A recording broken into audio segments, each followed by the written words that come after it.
Welcome to CDC's Insight program, a series of conversations that aims to share practical lessons on private sector investment and development based on experience, knowledge, and research. My name is Colin Buckley, and I'll be your chair today. So, Africa's population is the youngest on Earth and the fastest growing. By 2100, 5 of the 10 most populous countries on Earth will be in Africa. The job creation demands of such a demographic trajectory are profound. The Brookings Institution, for example, estimates that Africa must create 12 to 15 million new jobs each year simply to absorb the youth entering the labor market. The World Bank estimates that 450 million new jobs must be created in the next 20 years. It also estimates, soberingly, that only some 100 million jobs will be created on present evidence, leaving an enormous shortfall. One of the persistent themes of these conversations has been a focus on tools other than capital that development finance must use in order to stimulate economic growth and create jobs. And today, we return to that theme and we'll look at leadership and technology as potential strategies. We're joined today by Fred Swaniker, founder and chief executive of the African Leadership Group. Fred has a long trail of honors: Young Global Leader at the World Economic Forum, identified by Forbes magazine as one of the top 10 young power men in Africa, a TED Fellow, a Fellow at the Aspen Institute. But more importantly, Fred is passionate that the missing ingredient in African economic growth is leadership. And to promote leadership, Fred has founded 2 organizations with an aim to create a generation of African entrepreneurial leaders: the African Leadership Academy and the African Leadership Network. So Fred, welcome to CDC. Thank you, Colin. It's great to be here. So let's dive right in with this kind of, idea of leadership. I mean, can you give us some sense of what you mean by leadership? And also kind of the first question people always have, which is, can you train leadership, or do you just need to create an environment in which leadership thrives? Thanks, Colin. That's really the age-old question, isn't it? So, you first asked me, what is leadership? The way I think about leaders are basically agents of positive change, right? They are able to imagine a better future for those that they serve, and to then rally people around that vision. So that means as a leader, you obviously have to marshal the resources, which means the people, the funding, the technology to bring a vision to life. And in Africa especially, I believe that the leaders who are going to be most consequential are those who have the ability to reinvent and to reimagine things, to think unconventionally, because we live in a continent where we cannot use conventional solutions to our problems. And so, one of the things that as a leader, you often have to be willing to be misunderstood for long periods of time, because often you can only see a vision that others cannot see. Now, your question about are leaders born or are they made? One would think that because I started something called the African Leadership Group, and we have the African Leadership Academy, African Leadership University, that you might think that I believe that leaders can be trained. I believe actually that leadership is not something that you can teach, but rather it's something that can be learned. Leadership can be learned. And let me explain what I mean by that. It's similar to that whole saying of you can take a horse to water, but you can't force the horse to drink. So similarly, when it comes to leadership development, you cannot force someone to become a leader. You can, however, create an environment that enables leaders to rise. In the African Leadership Group, we think that there's kind of 3 things that can come together, which can increase the likelihood. It doesn't guarantee, but it can increase the likelihood of someone emerging as a leader. And so there's 3 things that we bring together. We bring together potential with practice, with networks. And let me explain what I mean by each of those 3 things. First, we find people who have leadership potential. So that means they have the traits that could allow them to become leaders. So that means they have passion, they have courage, they have imagination, they have resilience, they have values. We look for people who have those things. It's not about how academically gifted they are, but ultimately you need to have those traits. Then the second thing we do is we give them practice, because leadership is not a theoretical thing that you can learn in a school. You learn best by doing. So for example, in the African Leadership Group, we take young people through defining experiences that really spark their desire to lead. They have hands-on practice in running ventures. They have to start companies at a young age. They do projects in the communities. They have to engage in solving real crises in teams and so forth. And then the final thing that comes together are networks. No matter how good your skills are as a leader, if you don't have access to the right networks, that can give you the relationships that you need, the role models, and that can open doors for you to help you get your first, capital, to help you build your board, to be co-founders, to help you, achieve so many things. You won't be able to achieve your impact. So we bring these three things together and challenge and inspire people to step into their greatness as leaders, but it cannot be forced, and that's really our philosophy. So thanks, Fred. I mean, a very provocative beginning. And before I ask my second question, let me just remind the audience that at the end of this, we'll have a Q&A session. Anyone who wants to ask a question, just use the Q&A button that you should be able to find at the bottom of your screen. And then we'll gather those questions and we'll ask some of our speakers today. So Fred, I mean, we positioned this entire discussion about leadership within the kind of the framing of this demographic challenge. So can you help us make that connection? Where does leadership fit in this effort to try and create these jobs for this big, what's been described as a demographic ticking time bomb in Africa? What's the role of leadership in order to solving that problem? Well, we're talking about trying to diffuse the sticking time bomb to create jobs for young people on the continent. So, the way I look at it is that for this time bomb to be converted into an opportunity for the continent and indeed for the whole world, because I think let's put this into context. Africa, by the end of the century, will be 40% of the entire world's population. And by 2035, we'll have the largest workforce in the world, larger than China, larger than India. So this is not an African problem, it's a global problem. And in order for this to happen, I believe that there's sort of four critical things that need to come together. The first is government policy. We need to really create an enabling environment that makes it easy for investment to come in, for businesses to thrive, and to grow. Some of these things that need to happen are pretty simple. Don't get in the way of someone who wants to register a business. Help make it easy for foreign investors to come into your country. Cut red tape. All these things that don't actually require money. It's just a decision. And so government policy, ultimately, I believe, is the first and most important catalytic lever that's needed for creating change. Because I believe ultimately that governments should be small, and they should do three things. They should create the rules, they should enforce the rules, and then they should get out of the way. And unfortunately, too often, especially in Africa, they're in the way. And that is blocking so much development that could actually then kickstart job creation in Africa. The second thing that needs to come together and that leaders need to drive is we need to reimagine how skills are developed.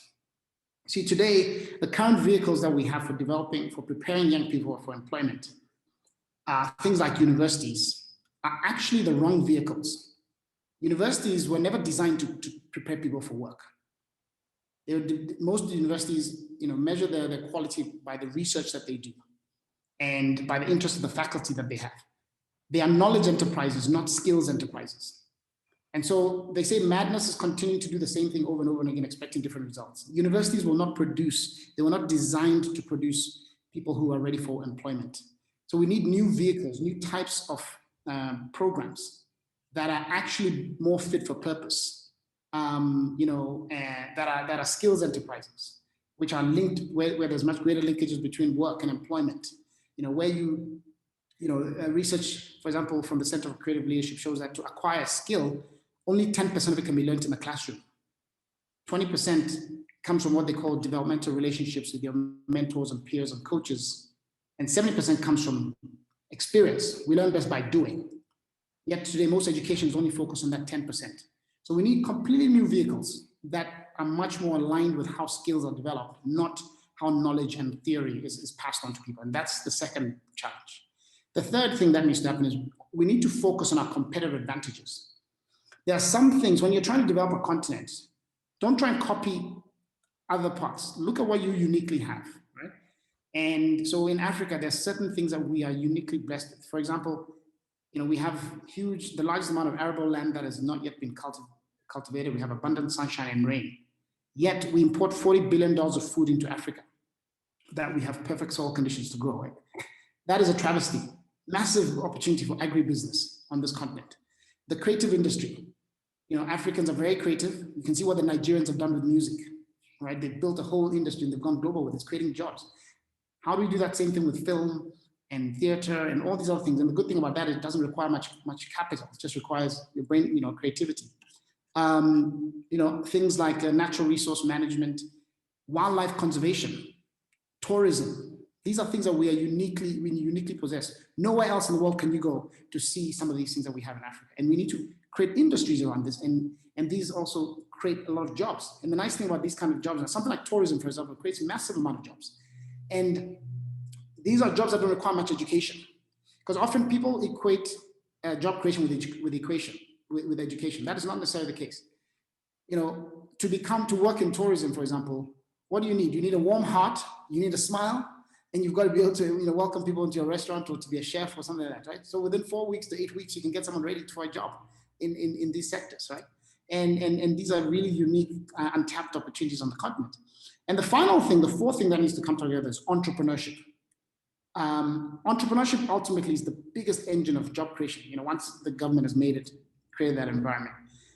For example, one of the things that we have seen in the African Leadership Group, in the work we've been doing the last 15 years to develop young entrepreneurial leaders, is that every one of our young leaders who becomes an entrepreneur, they create an average of 16 jobs. One person creates an average of 16 jobs. And these are young entrepreneurs, people between 15 to 23. And what we're finding is that young entrepreneurs, very young entrepreneurs as we call them, they tend to hire other young people. They hire their peers. So an older entrepreneur will hire older people, a young entrepreneur will hire young people. So if we want to solve youth unemployment, we have to create young entrepreneurs. And for example, in the last 12 months, we analyzed the jobs that some of our young talent had created. And we had created about 10,000 jobs in the last 12 months alone in Africa.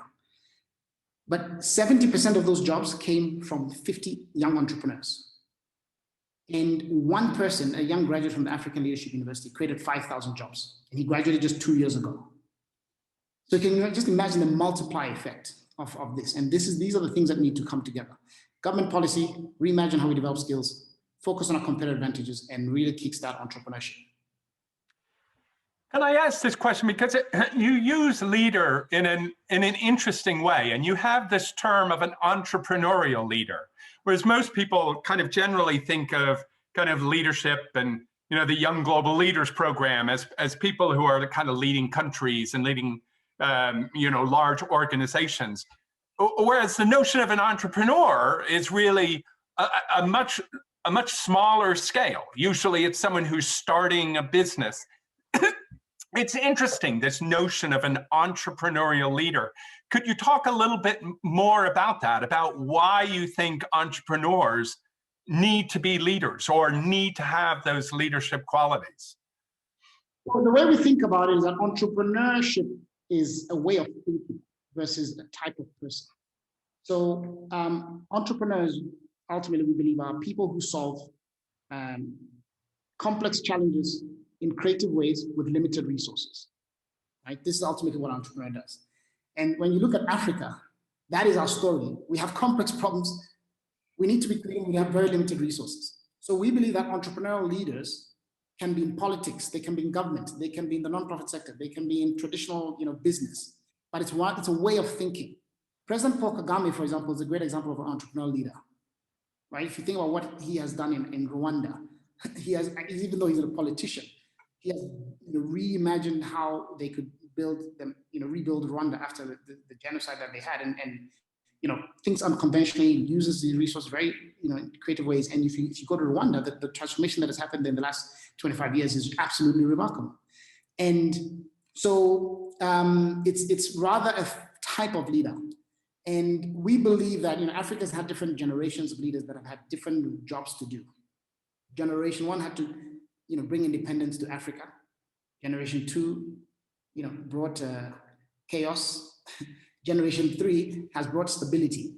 And now generation four needs to create prosperity and build institutions. And that type of thinking is the kind of leader, it's the flavor of leader that we need right now to really transform Africa.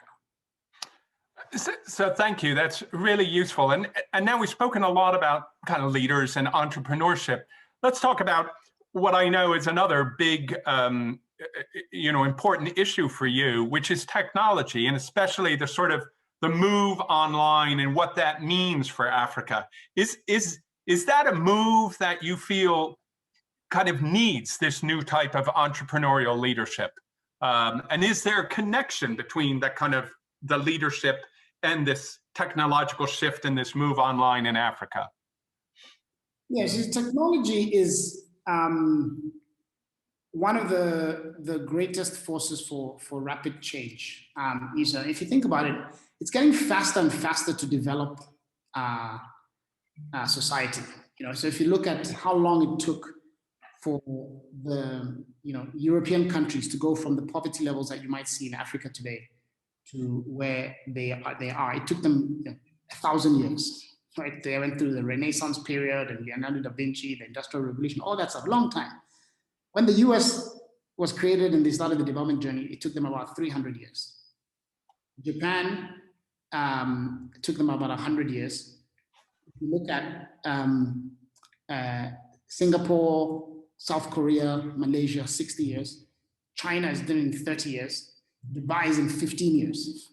So it's getting faster and faster and faster. And what is happening is that each time, each society that is developing is borrowing the ideas and the technology from the previous generation that developed, the previous society that developed. And they're just simply, it's allowing them to leapfrog and to do things faster. So you don't have to figure out how to purify water because someone else has already done that with technology. You don't have to figure out, like in Africa, we didn't have to, when the mobile phone was invented, we leapfrogged and we went straight to mobile telephony, and within 20 years, 800 million people had access to telephones, whereas before with the traditional landline model, they weren't getting there. So technology allows you to move much faster, and right now, COVID has actually created a massive disruption where there's another huge wave of technological change, which if we move and rethink how we develop our society, it can actually be a catalyst for development in Africa. So for example, if we're talking about this job creation challenge, after this pandemic, there's going to be a great rehiring, right? Economies are going to start growing again, and companies will suddenly need to rehire millions of workers that they had let go to get back to business as the economy recovers. So it's going to be an exciting time for young people to find work. But what's more even exciting is that this pandemic has opened up markets for young Africa's youth to work. And, you can now work all over the world. Before, the market was for African talent was only on the continent. If you wanted to go and work somewhere else, you had to go through all kinds of immigration challenges and everything. Now you can an engineer can sit in Tanzania and work for Siemens in Germany. A designer can sit in Kenya and work for Zara in Spain. And that's a huge opportunity for African talent enabled by technology. And so we can literally export our talent, but without the brain drain. And that's an incredible opportunity that was not available before COVID.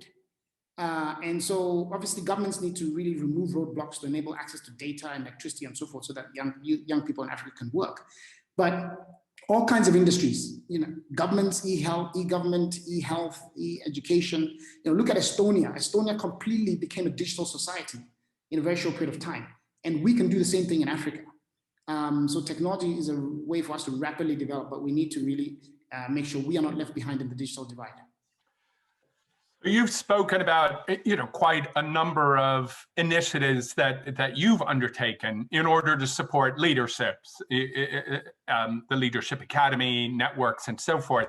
But is there something that, that we can do, that either DFIs can do, that investors can do? I mean, we've got quite a few people listening in on this. I mean, what is it that we can do to help in that promote leadership in Africa?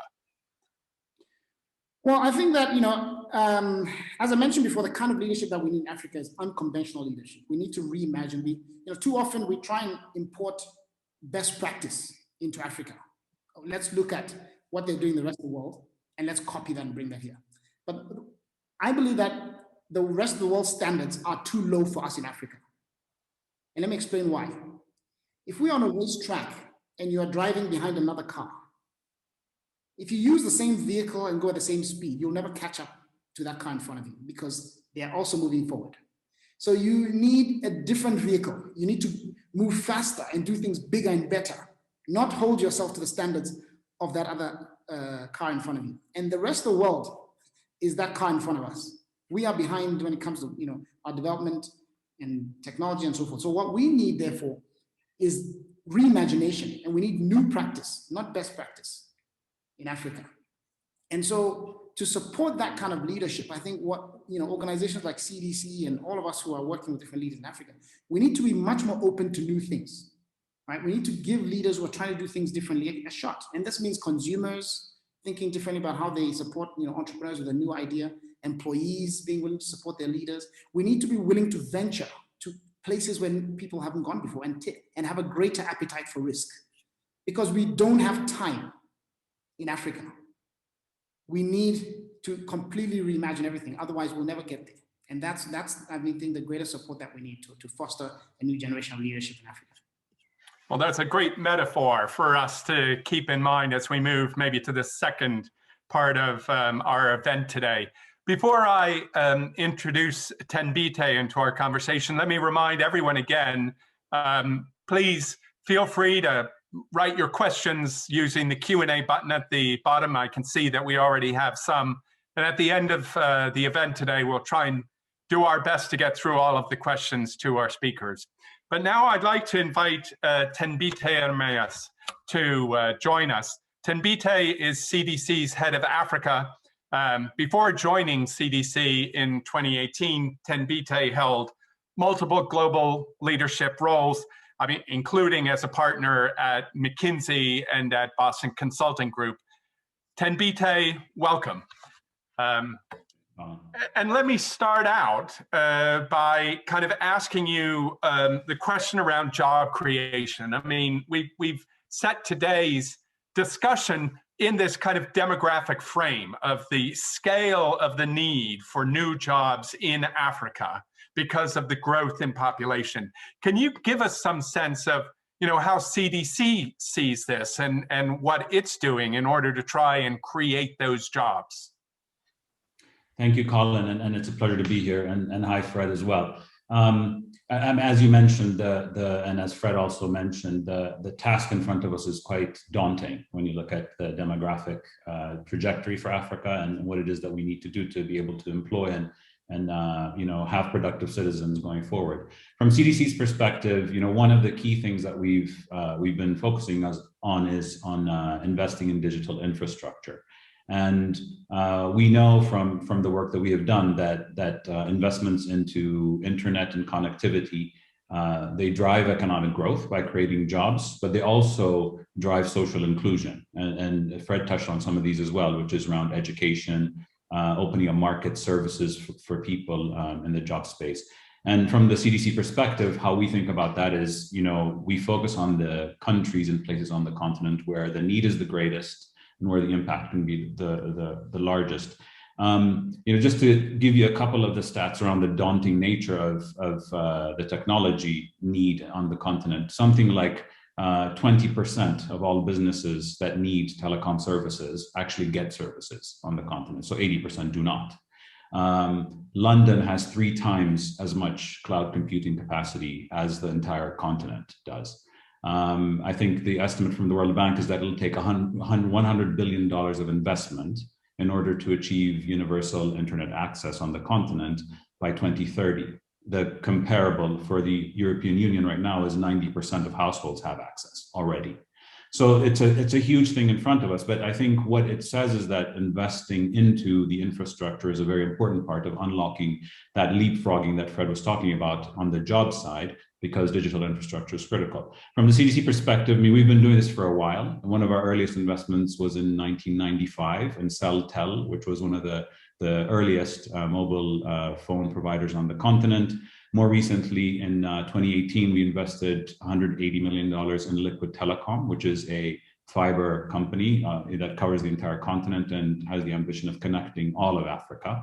We've invested in that, and we've also invested in Liquid Telecom since on data centers throughout the continent, because that's an important part of that digital infrastructure. Just a few weeks ago, we and our consortium partners, Vodafone, Vodacom, Safaricom, were awarded a telephone license in my home country, in Ethiopia. And perhaps that's an interesting case to look at, because that will have a tremendously transformative impact on the people of the country. And this is about the future of the youth, this is about job creation, but it's broadly about development. We expect that over the 15 years of this license, over 1 million jobs will be created, all of them enabled through the digital infrastructure that comes. More than 20 million people will, for the first time, have access to e-health, education, and agriculture support services that will come through that as well, and productivity improvements for small and medium enterprises, which again is about increasing the quality of the jobs that are created as well as the numbers. So, in the context of Ethiopia, this is incredibly transformative, and we're very proud to be involved. And there are several other investments that we've made in Asia as well, which are enabling this. But I think the bottom line is, as investors and as a DFI, for us, we think about the whole thing together. Jobs is enabled through digital infrastructure. Digital infrastructure requires investment. And to Fred's point, we need to catch up with that car ahead of us, because if we are just aspiring for 4G, then when everyone else is on 7G, we'll be at 5G. So we need to keep pushing so that we are right there. So we've spoken a lot about technology. Let's just make sure that we get the whole picture here. I mean, if we are talking about job creation, I mean, how does the whole technology fit into that? I mean, are there other sectors that are also likely to drive this job creation? How important is technology in the next 20 years in Africa? Yeah, I mean, I think, to me, technology is an enabler, and in and of itself, it'll create some jobs, but that's less of the point of investing in the infrastructure. Obviously, is to enable other things. If you take for granted what the profound point that Fred made around entrepreneurship as sort of a mindset, and about leading by being entrepreneurial, not necessarily just starting a business. You can think of all the other sectors as being a part of the job creation agenda. I think in the continent, agriculture is one that is a really important and very high potential space that is perhaps less attractive to the younger generation, but a really high potential space that can get unlocked through technology. And I think that holds a lot of promise, given the food security needs for the continent, but also for the rest of the world. Another one is vocational work. Vocational work is timeless. The things that vocations, and by vocations is a broad category of things, everything from welders to plumbers to aircraft mechanics, everything is vocational. Especially in the context where labor movement on the continent, and Fred made this point too, internationally is enabled.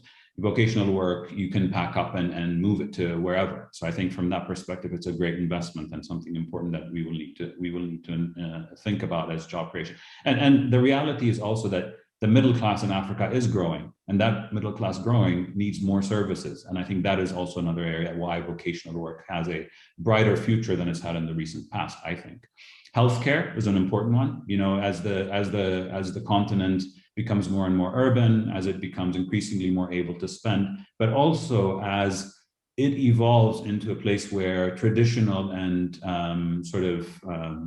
safety nets that we have all been accustomed to through family support and so on, those start to fade away. Healthcare and services related to that for aging members and so on. So similar to the rest of the world. I think there's other things like tourism, which we touched on earlier, remote services of different kinds, whether it's business process outsourcing, designing for Zara, in Spain while you're sitting in Nairobi as the example. All of these, I think, are just the tip of the iceberg. There are many things, that present opportunities for the next generation of job seekers. And I think it's about being curious, it's about being hungry, it's about also being willing to be hardworking and committed to something that I think that it'll take.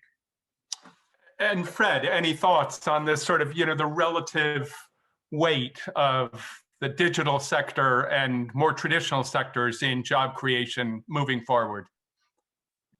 Yeah, I think that, as Tambita mentioned, technology is important, but we shouldn't over-glorify it either. I think it's an enabler of many other industries. And as you cannot be in business today without technology. So technology used to be the domain of Silicon Valley firms, software companies, but now you need in every sector, right? It's just a core part of doing business, just like you need electricity, you need to function, right? So that's kind of the way we need to think about technology here. It just allows you to do the things you were going to do to solve problems,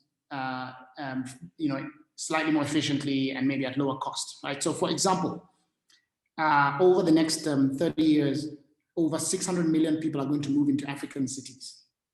Africa is urbanizing at one of the fastest rates in the world, faster than China ever did, right?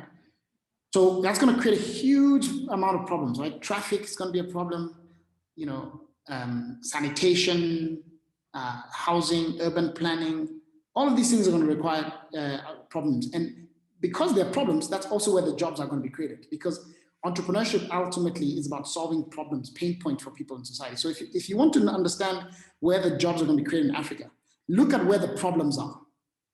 Urbanization, healthcare, education, climate change, infrastructure. That's where the jobs are going to be created, because that's where the biggest pain points in society are. And so you look at something like, housing. As all these people move into cities in Africa, they need housing. One way you can do it is you can go and build it the conventional way, get blocks and everything. It took my parents 20 years to build a house in Ghana because they didn't have money and they were trying to build this whole thing. Today, there's technology where you can 3D print a house in 24 hours for less than $4,000, right? So that's what we need to be doing. Let's 3D print those houses very quickly, and then we can solve this housing problem. CDC should be investing in that, right? And then you're actually transforming lives, solving a big problem and creating jobs in the process, because the machine prints the house, but then human beings need to do a whole bunch of other things to make it fit for you to live in, right? And that's just one example of technology enabling so many things. Who's going to be the garbage billionaire in Africa? As all the people move into cities and you need to clean up the garbage. Again, technology. So there's so many problems that need to be solved. And many of these things are not sexy, right? How do you bring technology into agriculture, to agribusiness, et cetera, et cetera, et cetera? And that's how, so go where the unsexy problems are, but then use technology to solve those things. So let's enlarge on that kind of theme of, CDC should invest in that. We've got a lot of impact investors, I know, in the audience. Fundamentally, the African demographic challenge is going to be answered by Africans and African institutions. But what is the role for kind of European-based impact investors and American and international finance institutions? What's their role in trying to address this as well? I'd say a few things. First, I think an institution like CDC can really support African governments to create that enabling environment, because as an external body, I think that often governments will pay more attention. And I think, how do you use your influence to really create that enabling environment, to change policies, to make it easier to do business in Africa and for entrepreneurship to take place? I think, secondly, investing in infrastructure, like some of the things you're already doing, like with telecom, like what you're doing in Ethiopia with the mobile telecoms. I think that's a really important thing, long-term investment in infrastructure. Number three is capital. You obviously have capital. That is your business to deploy capital.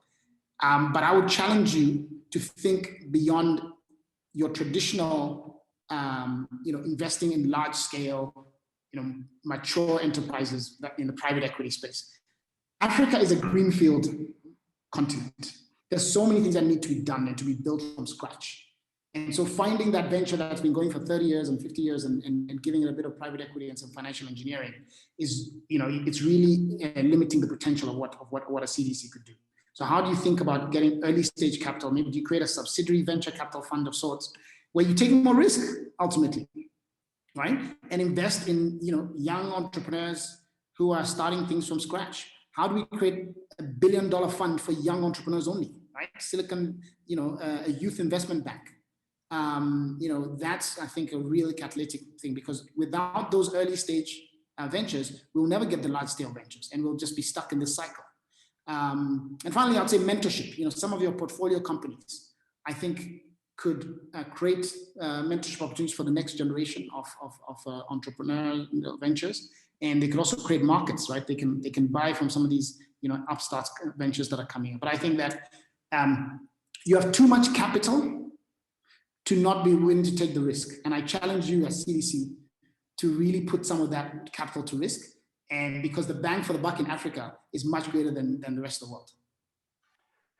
So Tenbite, Fred's kind of laid down a challenge there. How does CDC measure up on this sort of moving capital other than large projects, and maybe even talking about what you can do outside of just capital entirely? Yeah. No, look, I think it's a fair point that Fred makes, which is, be ambitious and be willing to be bold and different, and to win in a market that is different and has different rules than elsewhere.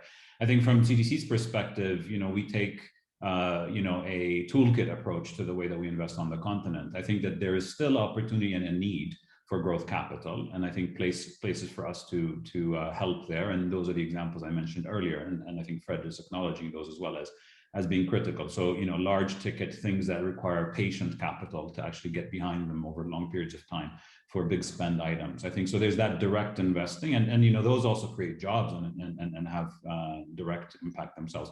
But then I think perhaps the more interesting and exciting spaces is what we can and should be doing indirectly. So not necessarily through direct investing. We already do investing through a whole host of financial institutions. Some are banks, financial institutions, other are non-banking financial institutions, through microfinance to get to smaller ticket sizes and get money into smaller, where it's needed by smaller small and medium enterprises. We are increasingly doing more directed lending, which is is kind of using the banks to actually use them to deploy capital and lend money in places where they wouldn't otherwise do so, typically on account of credit history and size. We're doing increasingly more in venture capital. So in early stage, Fred made the point that this is also about not just smaller investments, but also earlier stage startup type of investments. And so we're supporting several venture capital funds, and we'll be increasing that and co-investing with them. So, making use of their knowledge of the early stage opportunities. But, so that's sort of, if you will, in a graded way, from large to small and, from late to early investing, where we are trying to play in that toolkit, if you will. But is the job done, and have we pushed, every button that could be pushed? No. And I think I take the challenge from Fred, which is we should also be thinking about what are the things that can be very specifically oriented towards tomorrow's job creators and the younger entrepreneurs who are on the market. So challenge accepted, and we'll certainly keep working on it. Okay, Fred. When I was preparing for this event, I read a report about African leadership, and I was struck by do we have the idea wrong? I mean, we often talk about Africa this and Africa that, but really Africa's over 50 different countries. Is there such a thing as African leadership, or really do we need to think about local models of leadership? So I believe that obviously you can't, paint Africa with just one broad stroke. We do have 54 countries with different, cultural nuances, different operating environments, and so you need tailored approaches to solving, the challenges in different countries, and different countries have different resources and so forth. That being said, I think there is some commonality between our markets. We generally have low purchasing power. We generally struggle with infrastructure. We generally have low levels of education. We generally have, underdeveloped institutions. So these are some things, some common challenges that you will find in different places. So you need to think of it. One of the things that I also believe is that you need to diversify your risk as you invest in Africa, because with sometimes the instability that exists on the continent, having diversifying your risk allows you to absorb shocks, and also it allows you to aggregate markets, because we talk about having a population of over 1 billion and GDP of 2 trillion, but all that is meaningless unless we bring our countries together, right? You've got to be able to expand beyond borders. So in those cases, you do need to think on a continental scale. And so I guess my bottom line is you need both. It's not like Africa's the same. There are nuances, but there are some things which require continental thinking. Otherwise, you can't really solve those problems. Well, having heard from the man from Ghana, let me ask, does the man from Ethiopia have anything to add on the question? Yeah, well, thank you for that. And I suppose I would say that I agree with Fred, that I think there are some things that are the same and some things that are different. But, at the core of it, leadership is the same in my mind. The best leaders, are curious, they are problem solvers, they are committed, they're resilient, so they make their way through the difficult times. They team up with people, and they're oriented towards the market on what the need of the market is, and whatever that market is and however you define it. And they have a can-do attitude. And when I look, for example, at Fred, that characterized a lot of the things that Fred is. And then, he could be a leader in pretty much anything.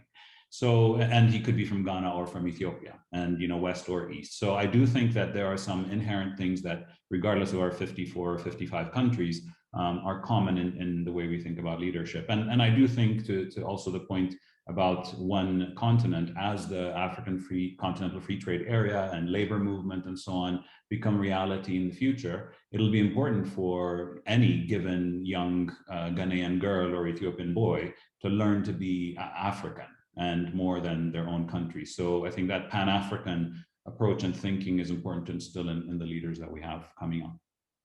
Great. Okay, let's move to and take some of the questions from the audience, because I know we have quite a few. The first one is for you, Fred, on leadership. And to give you some context, a number of our Insight events recently have focused on the role of women in economic growth and in job creation. And this first question, I think, kind of tries to bridge from those earlier events and asks, do you see marked differences in the leadership styles of men and women?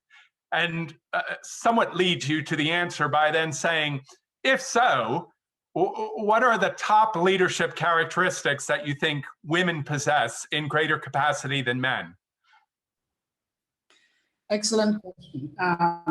Do I see marked differences? The answer is yes.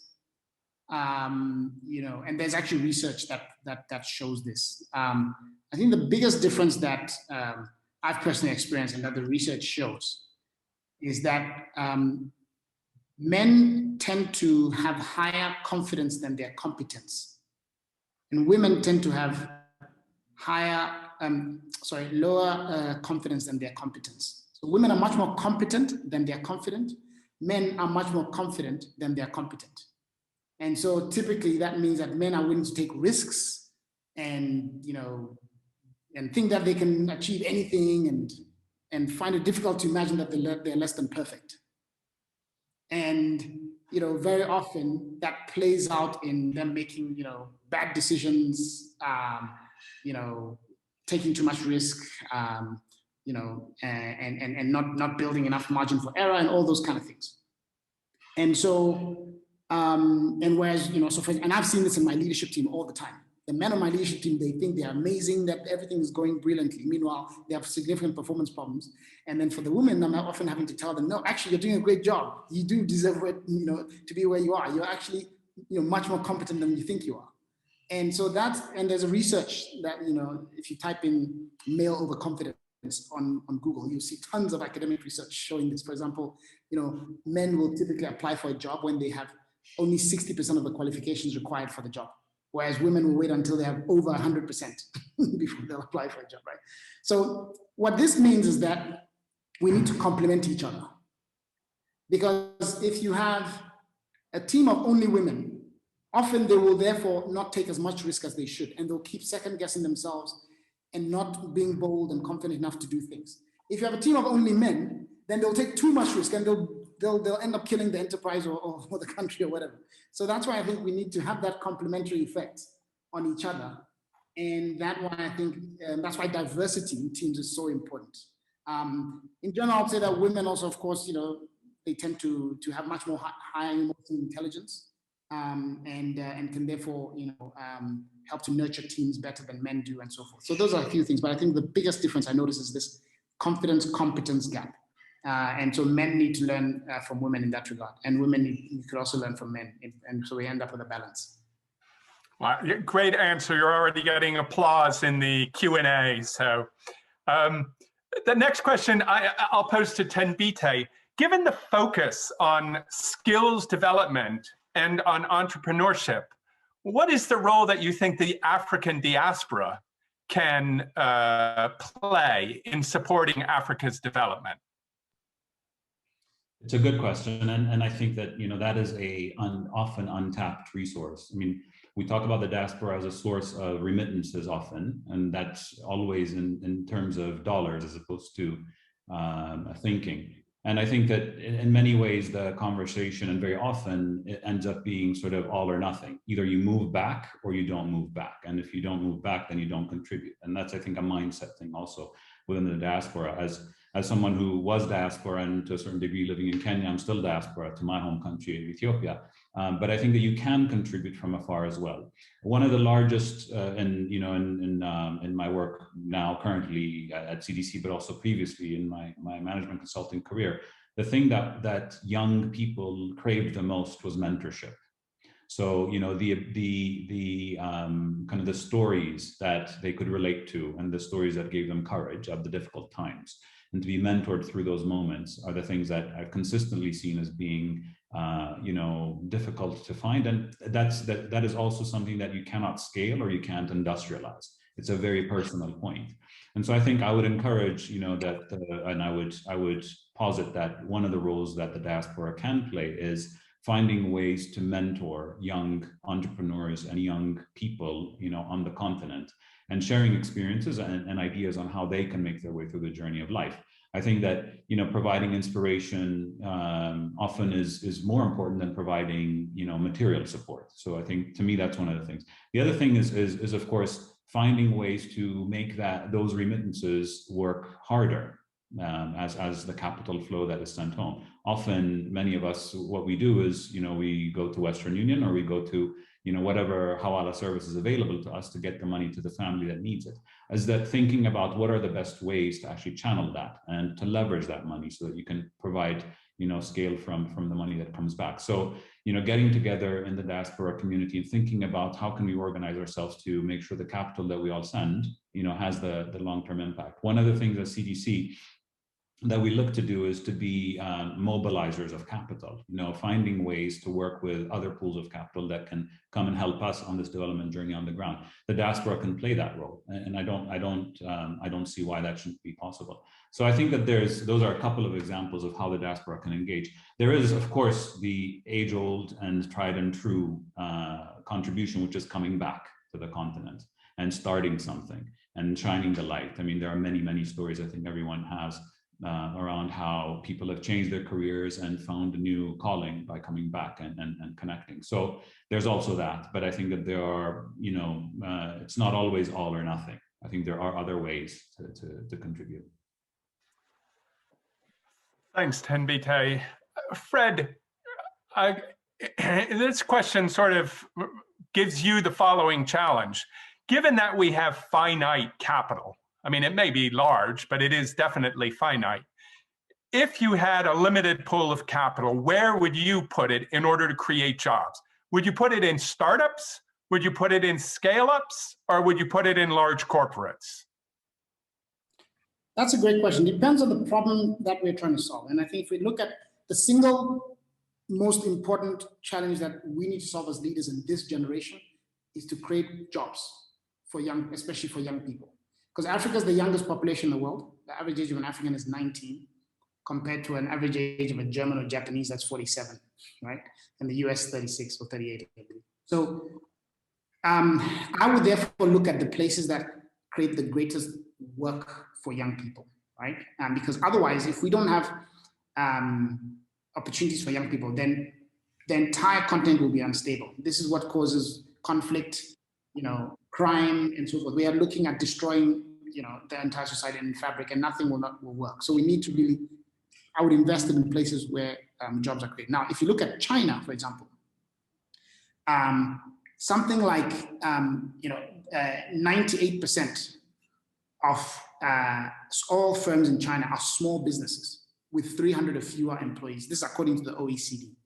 And they contribute over 60% of total GDP, 50% of tax income, and 75% of jobs, and 68% of exports.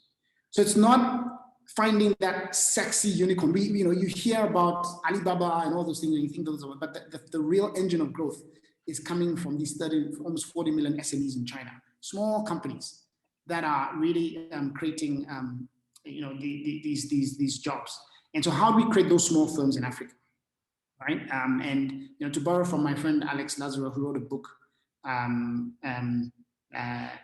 think about how emerging market, economies can work. He talks about how what we need in Africa are camels, not unicorns, right?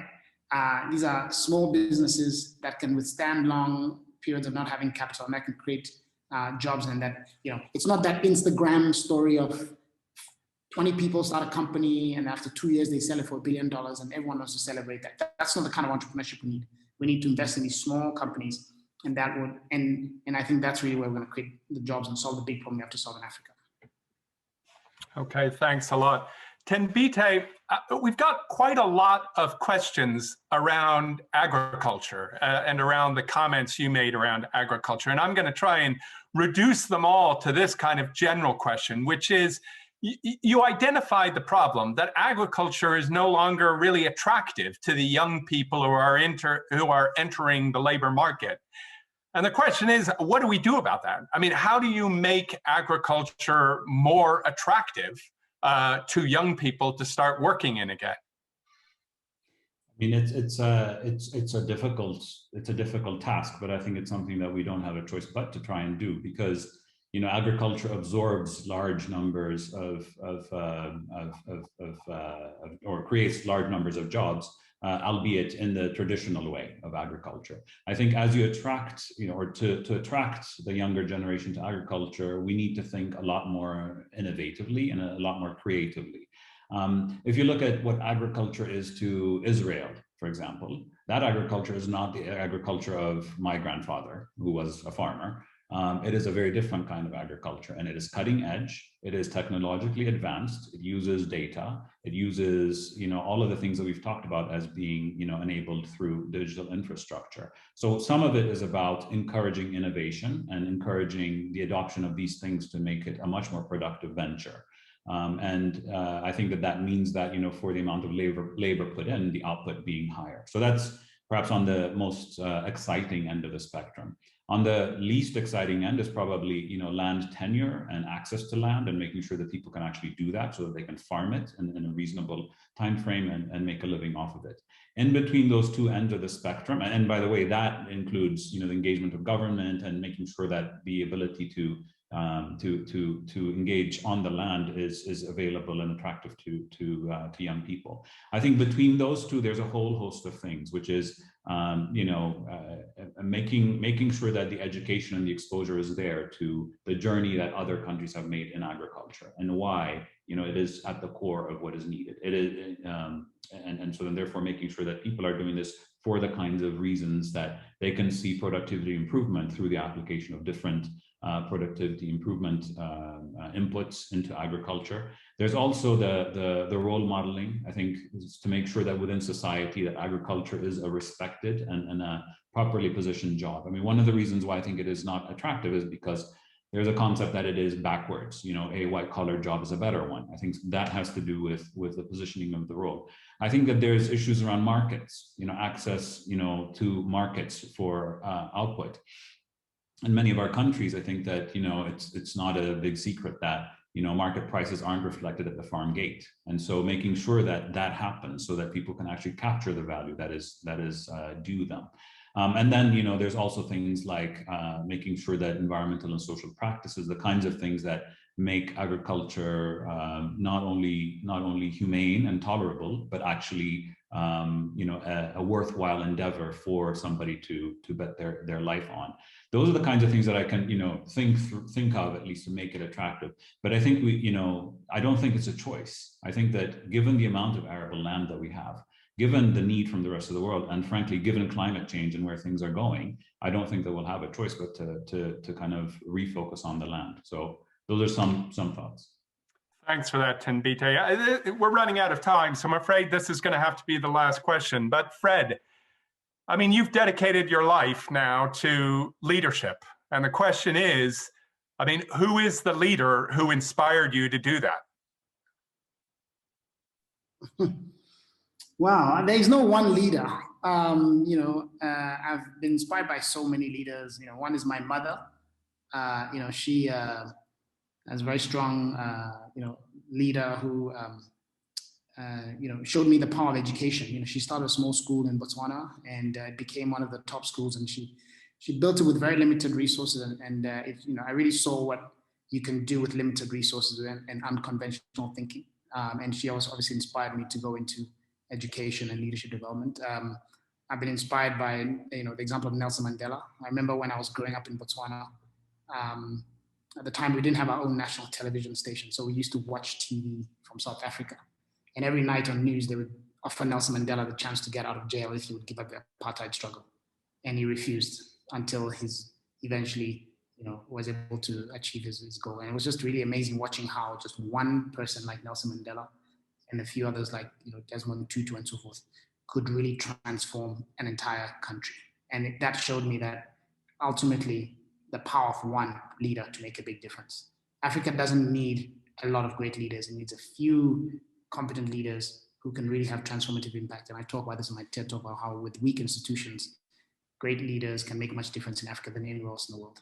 So those are just a few examples. I can go on, but really there have been so many people who have inspired me and that continue to inspire me today, including some of my colleagues and some of the young leaders that I work with actually. They're really inspirational to see some of the work they're doing already in Africa.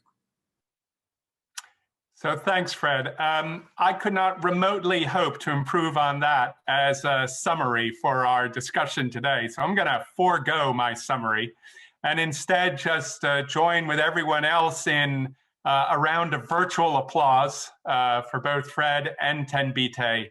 Thank you very much for joining us today. For those who have joined this event, we're going to be taking a summer break. We will be back in September with our next Insight event. Thank you very much for joining us. I look forward to seeing you again in the future. Have a good day. Thanks, everybody. Thanks, Colin.